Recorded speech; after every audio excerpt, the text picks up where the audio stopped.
I didn't expect a flood of mundane recollections to drown my mind as soon as I started climbing the staircase. The place has such a hold over me. My past life, my life with Shizuko. It's so foggy, but so familiar.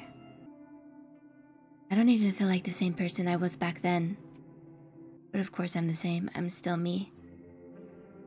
And the stench ingrained in these walls. My body's stinking up the whole hall. Every time I come in here, it smells worse and worse. What is it? Don't know. Hey, you do, Kojiro. You put your X in the wall. Mold? Mildew? No, it's more sickening than that. It's something rotten. Yuck. Anyway, her place is up just a few more levels. I know. How have people not complained here and, like, somebody come search, try to find out what it is? Oh, you've been here before? Huh. Tomoe abandons her thoughts in the air and continues to climb the stairs. When we reach the landing below Noriko's floor, a young girl's voice rings out. Hello? Daddy? It doesn't take long to identify the owner of the voice. A girl, no older than 7, is knocking repeatedly on the door of an apartment. Did her dad die? Maybe that's what's been stinking. She notices our arrival. Who are you? Kojiro. Hello there. My name is Tomoe. What's your name? Momo. Nice to meet you, Momo. Do you live here? Mm-hmm. The door's locked. I can't get inside. Oh, I just noticed her dress is a kitty. I see. Somehow, the girl has locked herself outside her own apartment. Is your mommy or daddy home? I think Daddy is home, but he won't answer the door. Let me try, okay? The young girl hesitantly nods, nervousness evident on her features. Tomoe slams her fist against the apartment door, unafraid of holding back her strength. Yo, anyone home up in here? Hello? Anyone there? After a good 30 seconds of pounding the door, Tomoe puts her hands on her hips. Are you sure your dad is home right now? I think so. He was here right before I went outside to play. She's been playing with a corpse, Dad. Tomoe grimaces and looks me dead in the eyes. You don't think something happened, do you? Don't know. I crouch down and rest my weight on one knee so that I come face to face with the girl. What's your dad's name? It's Kenji. Kenji, huh? And what was he doing before you went to play? Momo twiddles her fingers uncomfortably. Her expression turns thoughtful as she tries to remember. He was watching TV. I see. Thank you. I stand back up and turn to Tomoe. She raises an eyebrow as if in disbelief of the polite persona I adopted to talk to the girl. If he's got the TV on, it might be too loud for him to hear us. Anyway, I'm sure he'll open the door soon. We should go up to Noriko's. Oh, that's rude. Leave a little girl on her own. You're unbelievable. I ain't leaving this girl here. What if something bad happened to her dad? Something happened to Dad? No, honey. I didn't mean it like that. Ah. Kojiro, we need to get in there. My sentence is cut off as the apartment door suddenly opens. A formidable man, broad-shouldered and with a smoldering expression, now inhabits the open doorway. The fuck? Clear the doorway. What have you done? He takes one look at Momo and then turns his neck to bark at somebody behind him. The daughter's right here. Bring her with us. Hurry it up. The stern man pushes past me and I stumble as I try to get out of his way. I don't like being pushed around, but the sight of half a dozen uniformed police officers shuffling out of the apartment behind him encourages me not to retaliate. Daddy? Dragged along behind one of the officers is a handcuffed man in disheveled clothes. Momo! Oh, thank God! He's alive. Sweetie, Daddy has to go to the police station for a little bit. I'm sorry, sweetie. I'm so sorry. What did you do? Before he could squeeze out another word, the police officers yank him away from his daughter. He is accompanied downstairs and disappears from view within moments. Daddy! Come back! Daddy! The final police officer to exit the apartment bends down in front of Momo. He mumbles something to her, then grabs her shoulders in an attempt to steer her toward the staircase. Let go of me! Daddy!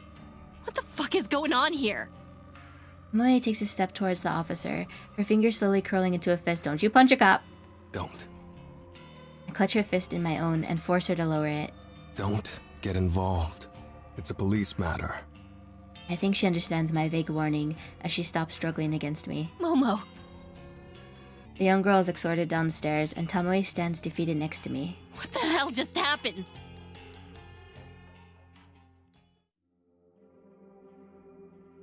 Tomoe is uncharacteristically quiet as she searches Noriko's apartment for clean clothing. Witnessing that man, Kenji, get arrested in front of his own daughter seems to have dampened Tomoe's spirits. Oh, I like her teddy bear. Although he's a stranger, I can't help but feel bad for the guy. Don't know what he did wrong, but surely his daughter didn't need to see that going down. You okay?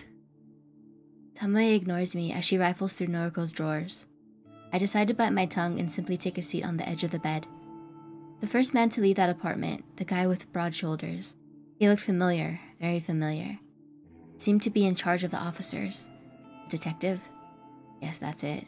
A police detective. I've seen him on TV a few times lately. He's the one heading up the investigation of the recent homicides. The one accusing Corpse Girl of being the culprit behind the Human Removal Service's string of murders. Interesting. Then, the man he apprehended, Kenji, is he involved with the case? Is he a suspect? Is he the Herald? A neighbor of Noriko's? Could it truly be? Would make sense. They're on the same Wi-Fi network. Can Kenji truly be the leader of the Human Removal Service? I try to connect all the dots in my mind. He lives close to Noriko. He might even be on speaking terms with her. He might have access to Noriko's computer, her website. Could he have been the original hacker stealing Corpse Girl's requests? Copycat? It all seems coincidental, but it almost makes sense. It's more likely than not that the copycat is someone who personally knows Noriko, someone who has an inside view of her life. But what's his motive? Look like a normal guy, just a father living with his daughter.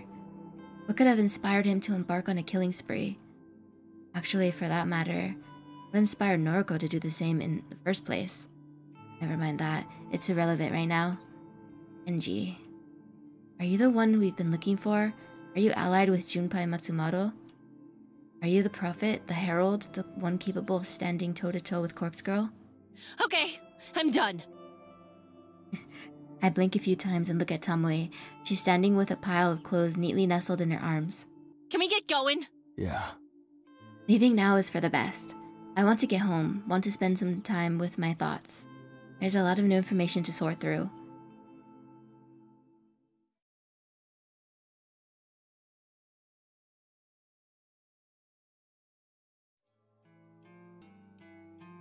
August 5th, Wednesday morning. Not a morning person, never have been. But running with Noriko has forced me to get up early more times than I could count. Doesn't mean I'm getting used to it. Still can't prevent myself from yawning. Doesn't help that last night was a sleepless one. Couldn't convince my overactive mind to take a break. Even distractions didn't help. Couldn't concentrate on reading, couldn't focus on tidying the apartment. Nothing worked. The same questions kept bouncing around inside of my skull. When the sun came up, I decided to stop torturing myself and just confront Noriko. Perhaps she has some answers. Wake up. I lean over her near lifeless body and whisper sharply. Don't want to scare her awake. Don't want her to ignore me either. Noriko, wake up. My whisper becomes more of a hiss, and the girl before me begins to stir. Huh? She rubs her eyes, a familiar sight thanks to all the times I've woken her up lately. Again, Kojiro? What time is it? Early. Listen, got some questions for you. Give me a break. She sighs, sits up, and reaches for her handbag lying next to her futon. After rummaging through its contents for a few seconds, she curses under her breath. No coffee. Here. I toss her a silver can of coffee I picked up from a vending machine on the way over. I know the drill by now. Know Noriko well. The can slips through Noriko's slender fingers and comes to rest safely in her lap. Oh, thanks. She cracks open the tab and takes a long sip, effectively draining half the contents in one swig. This is nice. She thoughtfully examines the front of the can, running her fingers along the embossed logo. Glad you like it. Now, questions. Fine, go. Do you know a guy named Kenji? With a daughter, Momo? Naruko cocks her head to the side as if this was the last question she expected to hear from me. Yeah. I know them. They're my neighbors. Kind of. They live on the floor below me. That's right. You on speaking terms? More or less. Her eyes dart away from mine, and she takes a moment to think. Almost sweet. A nice girl. Kenji... We used to talk, but then... Well, I think he's lost respect for me. Let's leave it at that. I see. This is weird. How do you know those two? Suppose it can't hurt to tell her. Tomoe probably will if I don't. Went to your apartment yesterday with Tomoe. You did? Had to collect clothes for you. Going upstairs, we saw Kenji get arrested by the police. Lots of cops. And the detective from TV. Detective? Wait. Kenji got arrested? Why? Don't know. They took him away in cuffs. Took Momo too. No. The detective. You're not talking about the one heading up the murder investigations. Oh, Are they you? must have linked it to the Wi-Fi she was using from him. Oh shit. It's him. Big guy. Goddamn. Fujikawa. Huh? Fujikawa. Yeah. Interesting. Didn't know his name before. Detective Fujikawa. Not exactly the type I want to cross. Naruko's shoulders slump. Poor Kenji. I wonder why he got arrested. Yeah, you know why. A flicker of realization flashes across her face. In a split second, Naruko's defeated expression gives way to a hideous, wicked smile. Her eyes narrow and a shrill laugh pierces my ears. Oh, that's fantastic! I don't know if she's lost the plot or if she's figured something out. All those precautions I took, all that preparation, it finally paid off! Spill it. What are you talking about? Okay. Right. Listen carefully. When this all started, when Corpse Girl first told me to start killing. When Corpse Girl first told her, I thought she was Corpse Girl. That's what she always referred to herself as. I knew that running the website from my apartment was a risk. I knew accessing the database of the deceased could be tracked by anyone watching me. I took certain measures to protect myself. To protect Corpse Girl's work. What did you do? I pinned everything on Kenji Ogawa. I used his internet service, his Wi-Fi. I used his address for registering my website. I used his name for every service I signed up to. Everything I did created a trail of breadcrumbs that would point to Kenji in the event that the authorities ever came looking for Corpse Girl. Devious. Cunning. Naruko planned everything from the start with a great amount of forethought. More concerning is the fact that she wasn't afraid to throw her neighbor to the wolves in order to save her own skin. Still, if I take Naruko at her word, this rules Kenji out as the mastermind behind the human removal service. He couldn't be the herald that Junpei Matsumoto spoke of. He was just a scapegoat. Wrong place, wrong time. Clever. I'm impressed.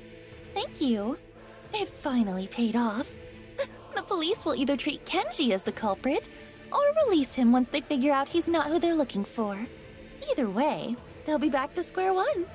And I'm off the hook. Sure, if you say so. Hmm? That's all well and good, but you've been conducting a lot of work recently, since you stopped living in your apartment. What's your point? You've been logging into Corpse Girl's website from here, from the factory. You've been accessing that database of the deceased, too. Don't you think if the authorities trace that, they'll just come looking for you here? I'm using my cell service to connect to the web. I'm not using a dedicated internet connection. And I'm running my connection through a proxy to mask my IP address. That can't be traced, right? I shake my head. I'm pretty sure it can be tracked. Not my area of expertise, though. Don't know, but I'd be cautious if I were you. The cops will figure out Kenji's not guilty soon enough. Just you wait. Normal guy like that, he won't be able to give them any of the information they're looking for. Wouldn't be surprised if he gets released before the weekend. So? Hitting a dead end like that will only enrage the police, especially that detective, Fujikawa. Don't you think they'll redouble their efforts after that? They'll surely do whatever it takes to catch the true culprit. Yeah, sure, I hear you, but Corpse Girl really isn't the one they're looking for. The human removal service is behind most of the recent deaths. They don't know that. They only have eyes for Corpse Girl. You made her famous. Made her known in every household across Tokyo. She's as much at fault as the human removal service. And you know it. If they catch you, let's just say you won't be let off the hook so easily. Naruko folds her arms across her chest angrily. Not my fault she doesn't want to hear the truth. This whole conversation has given me a headache. All my assumptions on the identity of the Herald led me to a brick wall. But I did glean one interesting piece of information from Naruko's words. A phrase that loops within my mind, verbatim. When Corpse Girl first told me to start killing, I rubbed my chin and thought, Gotta go. you should ask her what she meant by that. You good here? Naruko drains the rest of her coffee and tosses the can aside. Yeah, I'm fine. Right. Later then. Naruko doesn't speak another word. I leave in silence. With some dramatic music. But a few hours before I need to be at the morgue. Usual night shift. Not a good combination with an early morning. At least there are no deliveries to make today for Naruko or for Corpse Girl. For the best. If Tomoe is quitting the business, we won't have a driver. Didn't really think that through when I encouraged her to go with her gut. Oh well, that's on Naruko. She's the brains behind the operation. I'm simply the muscle, just like I always tell her. Corpse Girl told Naruko to kill people.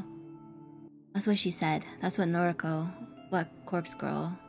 That's what the person I know as Naruko told me. That begs a follow-up question. Naruko isn't Corpse Girl, then who is? Is Corpse Girl a person?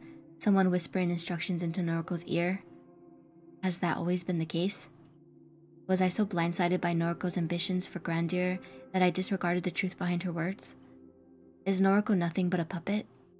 Too many questions. Doubt Naruko will willingly spell it out for me, not if she's gone to such lengths to mask the truth for so long. When Corpse Girl first told me to start killing, can't get the quote out of my head. Too many moving pieces in this puzzle. Naruko, Corpse Girl, the Human Removal Service, the Herald, Junpei Matsumoto, and Kenji Ogawa. Too many assumptions, too many shadowy figures. Makes me angry.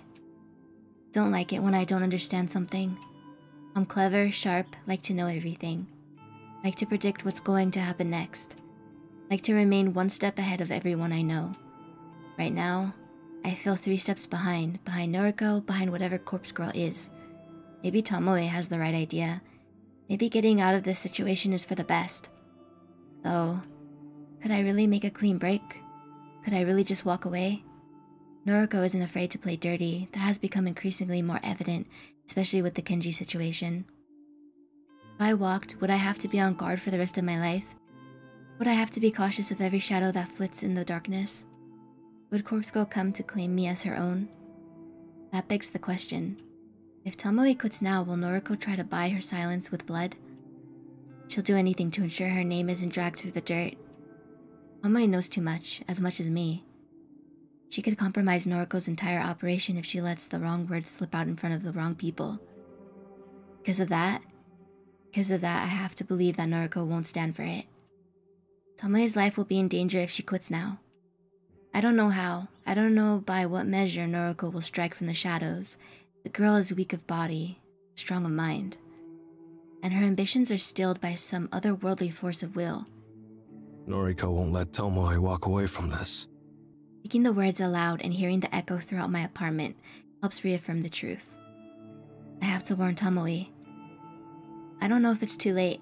I don't know if she's told Noriko that she'll be quitting. But there's no time to waste.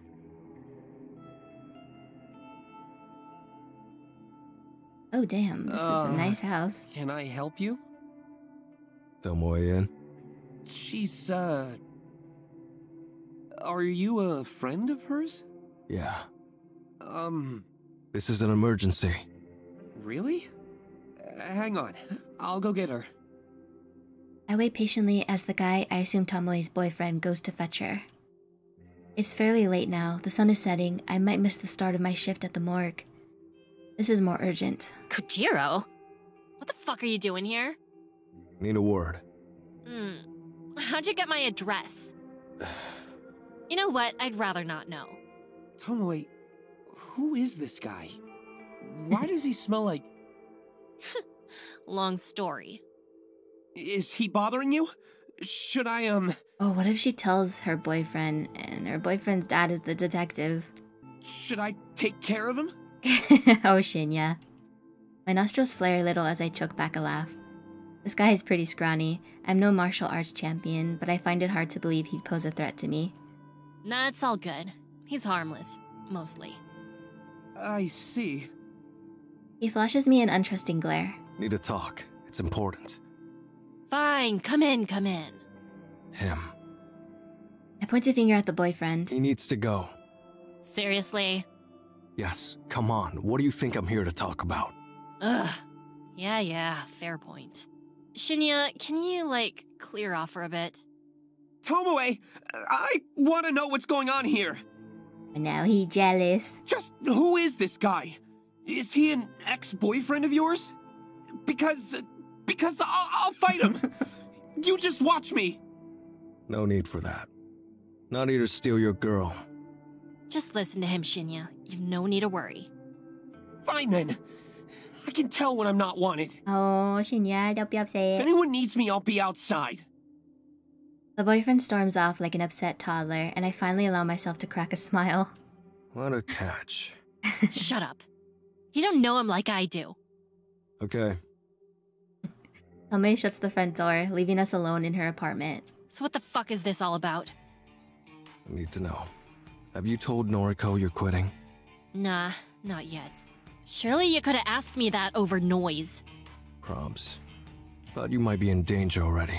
Danger? Why? Have a theory. Reckon Noriko will cut us up if we leave our merry band. Nah. Noriko and I are besties. She wouldn't hurt me. Don't act so certain. Noriko will do anything to protect herself. That neighbor of hers, the guy that got arrested, she set him up from the very start. Made him take the fall so she wouldn't become a suspect.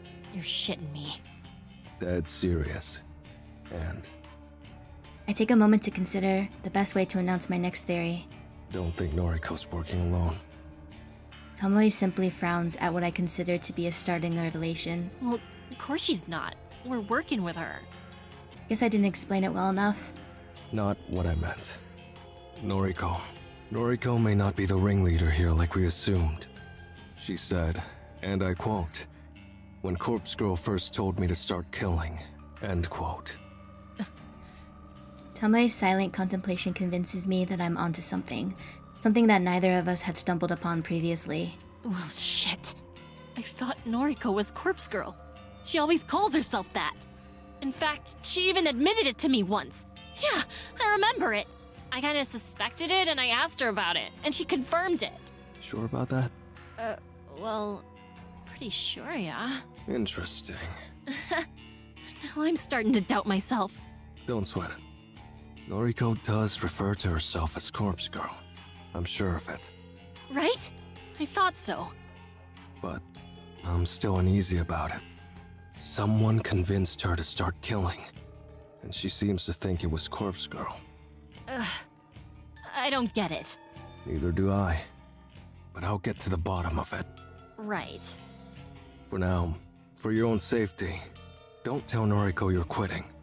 Seriously? I don't know how she'll react. What a drag. I really don't want to do this anymore. Be patient. Give me a bit of time. You sure you can sort this out? Yeah. I'm not exaggerating my confidence. I'm determined to learn the truth about Noriko and the identity of Corpse Girl. Maybe I could figure out why this all started, why Noriko is so intent on continuing down her path of destruction. Leave it to me. Thanks. Later then. I make my way to the front door and swing it open. I'm slightly startled when a heavy form stumbles into me. Oh, He was putting his ear to the door. Shit, he heard it. With his ear pressed up against the door, Tomoe's boyfriend couldn't avoid falling forward as the door opened. I looked down at him, sprawled on the floor, groaning. You okay? He'll be fine. Get up, Shinya. She better not tell him. He clambers to his feet and dusts off his trousers. I was, Gotta go. Bye. Don't have time for this. I push past him and make my way out of the apartment complex. You know Shinya's gonna push her to tell him. My late arrival at the morgue is not met by any form of chastisement. The place is empty, devoid of life, nothing out of the ordinary there. Though, something is off. It's too empty. Glancing around at the walls of the cold chambers, I immediately notice something suspicious. The majority of the chamber doors aren't sealed shut. They're slightly ajar, as though the last person to access them didn't close them properly. Though the other murdering faction has been here to steal bodies too. I would never do such a thing. I know to press the doors firmly enough that they lock in place. Leaving a cold chamber unsealed is a surefire way to assist in a cadaver's deterioration. And an unsealed chamber allows the odor of decay to leak into the morgue. Right now, I don't smell anything out of the ordinary. Meaning, these cold chambers are empty. Someone has removed the cadavers that were stored inside. This place was full to the brim just a day ago. There wasn't a single empty cold chamber. Now, a cursory glance shows that a good 90% of the cold chambers are unsealed. Fuck. My initial sense of uncertainty gives way to panic. I jog towards the left wall of chambers and start pulling the sliding trays out one by one. Empty, empty, empty. One after the other. Each chamber is devoid of its macabre contents. Even the HRPs have been removed. Shit. I come across one cold chamber that is still sealed. I press the release button in, and as I pull the handle forward, the familiar hiss of cold air escaping from the hollow space does little to allay my fears. I slide the tray out and sigh. Empty. It would seem that even the properly closed chambers have been evacuated. Oh, fuck, shit. I dash to the opposite wall, the row of cold chambers that store bodies not due for cremation. The row that Noriko isn't allowed to access to. But just like the other wall, every chamber is empty. Doors ajar, unsealed, empty. I thoroughly check each and every one. No luck. I trudge toward the computer at the far wall. Logging into the inventory, I scan through the list of recent arrivals and departures. No bodies came in today. Unusual, but not itself a cause for concern. More importantly, no bodies have been checked off as removed from the premises. Each and every body that has disappeared from this place has not been accounted for. The correct protocols have not been adhered to. I can only draw one conclusion. The morgue has been robbed.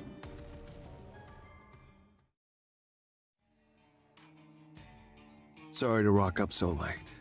It's fine. I was awake. Okay. Bad news. Hit me. Morgue's been plundered. Plundered? What, are you a pirate now? Wait. Your tone. You're not joking. No. Explain. All the cadavers have been stolen. Cold chambers are completely empty. Fuck! Yeah, my thoughts exactly. How could you let this happen? Oh, wasn't his fault. Me? I'm no security guard. Don't put this on me. How am I supposed to acquire corpses now? How the fuck am I supposed to appease Corpse Girl? Despite the fact she's having a Naruto moment, I don't miss the fear in her voice. Appease Corpse Girl. Not something you'd say if referring to yourself. She's clearly referring to someone else, some other being. Time to put her on the spot. Sick of always being 3 steps behind. Who's Corpse Girl? What? Who is she? Don't act dense. I'm Corpse Girl. If you're trying to be funny, it isn't working. Now isn't the time. We've lost everything, Kojiro. I've got a couple of bodies here at the factory, but they're allocated to victims already. If Corpse Girl gets any new requests, we won't be able to fulfill them. There, you did it again. You referred to Corpse Girl as another person. Can you stop messing around? Don't you see how serious this is? I do. I do. I see how serious this entire situation has become. Naruko is delusional. She refers to Corpse Girl both as herself and as another person. She pays no heed to the difference in her words, even when called out on it. She doesn't seem to be aware that she's doing it. Could be a personality disorder, can't place blame on her if that's the case. But I think it's more than that. She believes she's being guided or goaded by Corpse Girl, forced to achieve her ambitions. There's more to it than a personality disorder. Something I'm not seeing. So, what do we do? What can we do? You'll have to break into another morgue. Start stealing corpses for me. No. What do you mean, no? Don't say no to me. I'd do just about anything for you. But sometimes, you need to know when to call it. There's no moving forward from here. I can't give up, Kojiro. I've come so far. Somebody stole the cadavers from the morgue. From my morgue. Somebody who knows what I'm involved in. It wasn't an attempt to stop what we're doing. What do you mean? It was a message. Whoever did it wanted to prove that they are more powerful than we are. Pulling several hundred stiffs from a morgue, all at once, without getting busted? That's something even we couldn't achieve. Someone knows our operation, inside and out. Someone knows what we do and how we do it. And they wanted to prove that they can do it better. The human removal service. Who else? Damn it. Hope you can see the truth now. We can't continue with them in the picture. You're right. Our next move is to destroy them. Destroy the Herald. That wasn't exactly what I was getting at. I was only trying to discourage Noriko from continuing with her operation. What do you propose? You said you'd do nearly anything for me, right? More or less. Then, hunt down Junpei Matsumoto. Again, he needs to reveal the identity of his leader, the Herald. Right. Didn't work so well last time. Can't forget that night. Had the guy beaten and bruised on the ground, stubborn pup. You were interrupted last time. Aoi got in the way, didn't she? Oh, Noriko's gonna distract Aoi this time. Yeah, tried to defend her boyfriend. You need to extract information from Junpei at any cost. When you're done, kill him. I have no problem with that. But if Aoi is present again, I'll have to back down. A few seconds of silence makes me ponder if Noriko still has her head in the conversation. I'm about to repeat myself when she finally speaks. If Aoi interferes, kill her. Oh, shit. And just like that, Noriko's true heart is revealed. She'll stop at nothing to achieve her goals. I was right to fear for Tomoe's life earlier. I was right to fear for my own. If Noriko will cut down her best friend in the world, then she will show no mercy to anyone else. This kind of resolve, this steel-hearted determination, I can't help but admire it. I respect Noriko. If I do this for you, I want something in return. A date, right? What? Be with me. Oh. You still want me? I've never wanted you more. I'm in love with you, Noriko. In case that wasn't clear before. Okay. Take care of this issue for me, and you can call me yours. I'll be your girlfriend, or your wife, or your mistress. Whatever you want. My heart will be yours. That's all I wanted to hear. All I needed to hear. I don't want to be alone anymore. I don't want to feel lonely. Noriko, Shizuko, even Tomoe, it doesn't matter. I just want somebody to love me, to hold me. Okay, I'm on it. Leave it to me. Thank you, Kojiro. I'm putting my faith in you. I step back, turn around, look up, stare at the stars in the pollution-clouded sky. When we get together, perhaps we can live in Noriko's apartment. My old place. It will be like coming home after a long absence. Noriko will place Shizuko in my heart, and life will go on.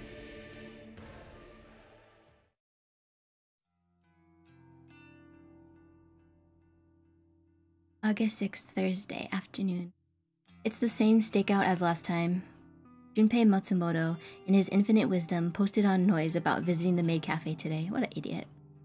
Don't know why he doesn't set his profile to private, especially after I followed him home last time. But I won't be following him again today. I'll confront him inside the maid cafe, a place where Aoi is unlikely to be since she quit the job a while ago. Wait, then why is he there if he's got a girlfriend?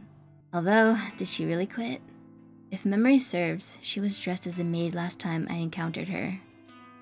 It's not that I have qualms about killing her. In fact, I'm not even bothered that Noriko is okay with ordering her death. I'm just thinking about the future. When Noriko and I marry, we'll want friends and family to attend the wedding. Aww. Noriko will need bridesmaids, a maid of honor. Aioi will be perfect for one of those roles. By sparing her life now, I can kick off my new life with Noriko on a high note. I'm aware other people will be present in the cafe. I have no intention of hurting them. I'll force as many as possible to evacuate, or I'll corner Junpei somewhere private. The dog himself arrives as I'm playing through possible scenarios in my head. He waltzes through the front door, completely oblivious to my presence across the street. This is really sloppy. Somebody could just call the cops. They see shit. I'll give him some time. Let him get comfortable, lower his guard. The weight of the blade inside my pocket is unfamiliar. Not like it's so heavy that it will restrict my movement. It just feels strange. Figured it was better not to tackle this unarmed. It's an emergency measure. After 20 minutes, I approach the maid cafe's entrance. Oh, it's so cute in here. Not a fan of the atmosphere. I want the donut paintings for my room. Too flashy for me. Prefer somewhere more simple, laid back. Junpei has a table near the far wall, alone. Not that I expected any different. A blonde maid trots over to refill his drink. He nods politely, but doesn't say a word. Oh, that's Aioi a bit. Hasn't seen me come in yet. Someone asks if I want a table. I don't respond. Someone else chimes in. Something about paying the cover charge. I don't know. My attention is on the dog. No one attempts to hold me back as I march toward my prey. He finally sees me, but I'm 5 steps away and it's too late. Oh, what the? Long time. You're crazy, man. Get away from me! Looking at him up close, he doesn't seem too worse for wear considering our last encounter. I start to wonder if I went too easy on him. Can I sit here? Hell no! Get out of here! Thanks. I pull up a chair and sit directly across from him. The blonde maid from before offers me a menu. Then she gasps, and I hear something shatter on the floor. Oh, it is Aioi. It's you! Strange. Aioi didn't quit her job after all. Did she lie to Noriko? Did Noriko lie to me? I'm 90% sure it's her anyway.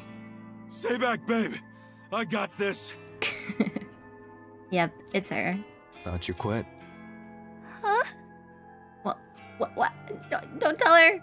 She's gonna know you know, Noriko. I thought you quit this job. Don't do this, Kojiro. What? How would you know that? See? I realized that I shouldn't spill any details on my relationship with Noriko. Forget it. Yeah. Oh, you think you're hot stuff, right? Tailing me, beating me up, and now you're digging into my girl's business? The fuck is wrong with you, man? Excuse me for a second. I stand up slightly and lean over the table. Oh, shit. Junpei recoils as my fist pummels his nose. Sorry, had to do it. I sit back down and wipe my bloody knuckles with a napkin. Junpei clutches his face and sobs. Aioi is visibly shaking and standing next to her dog, unsure how to react. Somebody's gonna call the cops, man. Should've killed him in a, fucking dark alley or something. By some miracle, I don't think anyone else around witnessed the punch. Except for Aioi. For the best. Means we can get down to business without interruption. Some questions for you. You broke my nose! Shush. Haven't asked my question yet. Aioi somehow gathers the courage to flee. Wow, ditched her boyfriend. I don't want her to leave, but I get the sense she's gone to fetch help. Oh yeah. What do you know about the robbery of the hospital morgue? I don't know what you're talking about. No, not the answer I wanted. Junpei makes the mistake of possessing fingers. Oh shit. I jam a steel fork into the back of his left thumb and pin it to the wooden table. He's not going anywhere. You're going to give me the answers I want. Am I clear? You're a nutcase. You're psycho. No. For my next question, how did you find out about my involvement with Corpse Girl? It seems that Junpei is carefully weighing his response for the first time.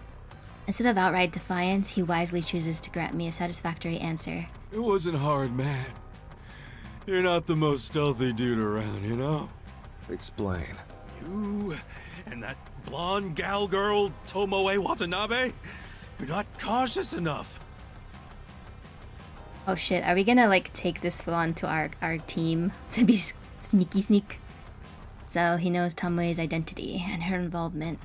This hound is truly a liability. It's not hard to tell you when you drive that hunk of shit van around town, dropping dead bodies off to corpse girls' targets. He knows a lot. Way too much. How far does his knowledge extend? I see. My next question, then. Do you know Corpse Girl's identity? I think the real question is, do you? I consider his words. Do I know Corpse Girl's identity? Beginning to doubt that. Had he asked me a week or two ago, I would have thought of Noriko immediately. Now, the way that Noriko has been referring to Corpse Girl, I'm not so certain. But I won't let this wounded mutt have the upper hand. I won't let him pry open gaps in my defense. Wrong answer. The only other piece of cutlery at hand is a metal spoon.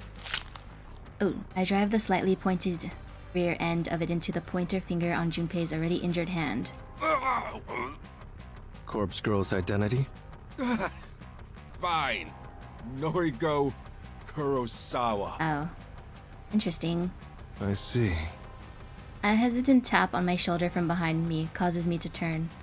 Leave him alone. You didn't even bring a pan to smack me with? What the fuck? Aoi has somehow gathered a half a dozen other bystanders. She got a mob. They're all glaring at me, fists clenched, ready to try and forcibly remove me from the premises. We're not done here. Come back later. Let my Junpei go! Stop hurting him! For an outwardly meek girl, Aoi has more courage than I expected. She also has bad taste. I stand up and stretch my neck. I'm not looking for a fight with a bunch of cafe patrons. Heaving a sigh, I dip my hand into my pocket and withdraw the knife. Flashing it in front of the mob says more than my words ever could. They all back off, a few letting out snivels of despair. Aoi, either out of bravery or fear, holds her ground. A single watery tear welling in her left eye disclosed her true feelings. Leave. Everyone. Now. Doesn't take more than this animalistic primitive command to convince the crowd to disperse and rush for the door. Aoi is amongst the fleeing throng, and she mouths the word sorry as she catches Junpei's eyes. Satisfied that he will not be interrupted further, I return my attention to Junpei. He sobs vocally. Don't kill me, man. I'll do whatever you want, you know? Please, I'm begging you. I've got my whole life ahead of me. Relax. Only one more question for you. What? What is it? Is the Herald. Who runs the human removal service? Who is the Herald? I'm being completely honest with you, man. I don't know who he is. He wears this creepy-ass mask and never speaks. Can't quite tell if the dog is being sincere or lying through his teeth. I need more than that. Who would know his identity? Shit. Look, man. The human removal service. It's only the two of us. Me and the Herald. He recruited me online, you know? He makes me do his legwork. So, if I don't know who he is, no one does. Except him, of course. Not good enough. Not the answer I'm looking for. I lean over the table once more, keeping my knife clearly within the dog's vision. Not happy with that answer. Pick a finger. Shit, no, dude, seriously. Ask me a different question. Please, please. Kojiro. Oh my god. A voice I didn't expect to hear rings out from behind me. Noriko. Enough. Why are you here? I overheard everything. It's enough information to use. Is it? Noriko strides forward. It's a little unnerving seeing her in the real world, away from the factory. She's been cooped up there for so long. Her pale skin looks almost otherworldly beneath the cafe's gaudy lights. For whatever reason, she's wearing her best clothes. They're almost clean, as though she recently did her own laundry. She walks with purpose, one foot in front of the other, but her gait is unsteady and she is visibly trembling. At the end of her path, she rests her palms against Junpei's table and takes a calming breath. You stole the corpses from the morgue. No. Yes. Noriko doesn't miss a beat as she flashes her phone at Junpei. I can't see what's displayed on the screen, but the dog hangs his head almost immediately. It was me. I robbed the morgue. Noriko pockets her phone. She then tosses a small bundle of bandages onto the table. Bandages. Junpei hastily grabs the offering with his good hand. Get out of here. Get Aoi to bandage you up. And not a word of this to the police. Yes. With a great deal of effort and a grimace, Junpei plucks the cutlery from his pierced hand and yelps. Not daring to remain in my presence any longer, he bolts toward the door. But we're just letting him go? Yes. Don't understand. You don't need to. Don't like that. Don't feel comfortable not knowing what's going on. What did you show him on your phone? Leave it, Kojiro. Come on, you can tell me. Put the knife away. We're leaving. I obey her orders, returning the knife to my pocket. I follow her unsteady lead, and we exit the empty maid cafe.